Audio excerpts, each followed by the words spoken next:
Yeah. I told you to prepare both sides. That's the thing about it. Okay? All right. Round one. Yeah. Hi, my name is Andrea, and we are going to debate about euthanasia. Should we view euthanasia as an act of compassion or a potential crime? Euthanasia is the procedure which shortens the life of a human being. It is against the nature of living.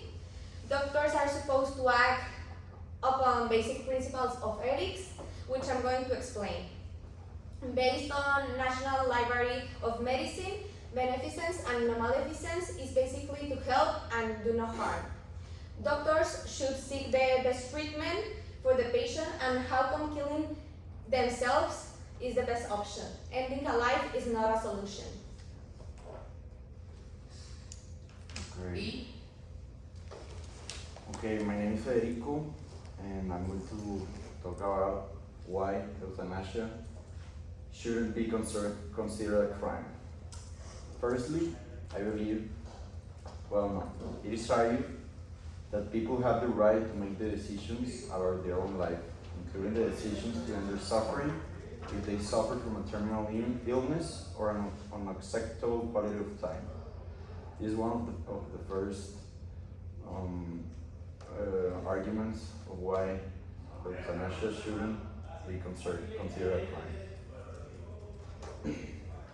We're ready for round two. Student A.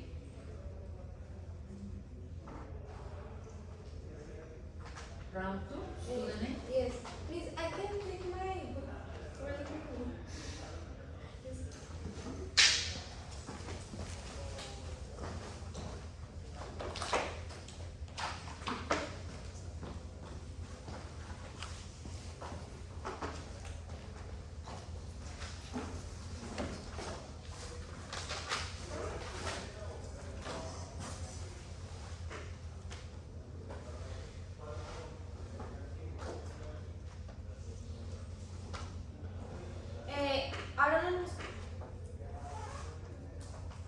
I don't understand why you want a person to take their own life, much less for a doctor to stain his or her hands by supporting this practice.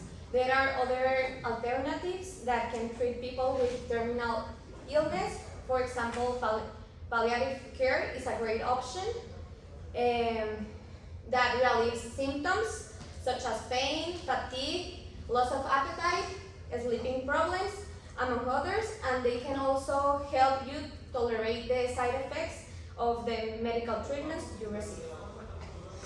Well, firstly, euthanasia can offer a form of relief from an unbearable suffering in case of terminal illness or chronic pain, allowing people to die with dignity and avoid prolonged suffering. Also, by allowing people to opt for euthanasia, it is argued that medical and financial resources used to keep terminally ill patients alive could be freed up, which could benefit other patients in need of medical care.